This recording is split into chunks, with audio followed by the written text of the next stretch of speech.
Agar siz Rossiyaga avtomobilda sayohat qilishni rejalashtirmoqchi bo'lsangiz, yashil karta yoki impul polisini sotib olishingiz kerakligini hamma biladi. Va ko'pchilik bu faqat chegarani kesib o'tish uchun kerakligiga amin.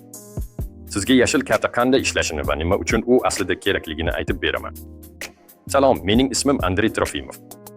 Men sug'urta sohasida 6 yildan ortiq vaqtdan beri faoliyat yuritaman va Beinsurance kompaniyasining rahbariman.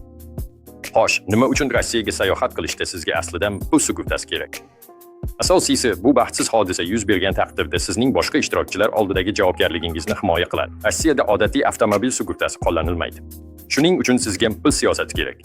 Shuning uchun sizga majburiy avtotransport vositalari javobgarligi sug'urtasiz chegaradan o'tishga ruxsat berilmaydi. Lekin sug'urta polisini oldindan olishning boshqa muhim sabablari ham bor. Birinchisi, baxtsiz hodisa yuz berganda katta xarajatlardan himoya qilish. Agar siz avariya uchun aybdor bo'lsangiz, impul sug'urtasi jabrlangan tomonning zararini qoplaydi.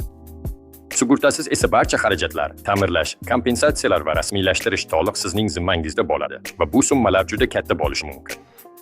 Eslatib o'taman, hurmatli avtomobilchilar, obuna bo'lishni va like bosishni unutmang. Men davom etaman.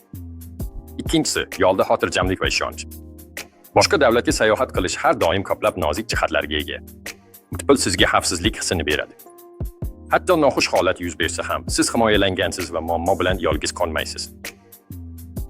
Uchinchidan, polis har ehtimolga emas, balki haqiqiy vaziyatlar uchun kerak. Hatto ehtiyotkor haydovchilar ham kutilmagan narsalarga duch kelishlari mumkin. Tirbandlik, notanish yo'llar, ob-havo sharoiti va xorijiy haydash uslublari. Bunday vaziyatlarda Osago sizning moliyaviy yostiqchangizdir. Yana bir muhim jihat, chegarada navbatda turmasdan yoki shoshilmasdan, impul sug'urtasini oldindan onlayn sotib olish xavfsizroq va qulayroq. Bundan tashqari, bizning ro'yxatdan o'tishimiz sodda va narxi chegaradagi qaraganda pastroq. Buni tekshirish uchun ushbu video tavsifidagi havolaga o'ting. Mashinaning quvvatini tanlang va tarifni ko'ring. Yo'lda barchaga omad tilaymiz.